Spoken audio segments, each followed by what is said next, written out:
আসসালামু আলাইকুম। আমরা সবাই জানি ফিলিস্তিন গাজাবাসীদের কতটা এখন খারাপ অবস্থা, কতটা তারা অসহায়ত্বের ভিতরে আছে, তাদের খাবারের কতটা সংকট সবাই কম বেশি জানি। দেখেন কিরকম কান্না করতেছে শুধু খাবারের জন্য, একটু এক মুঠো খাবারের জন্য কতটা অসহায়ত্বের ভিতরে আছে, কতটা কষ্টে আছে তারা।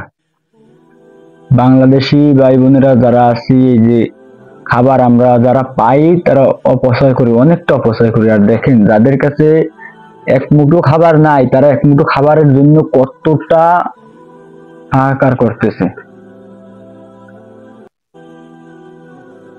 একটু খাবারের জন্য তারা কিরকম করতেছে দেখেন। এই বাচ্চাটা রুটির সাথে অল্প একটু সেরা রুটি পাইছে, রুটির সাথে ঘাস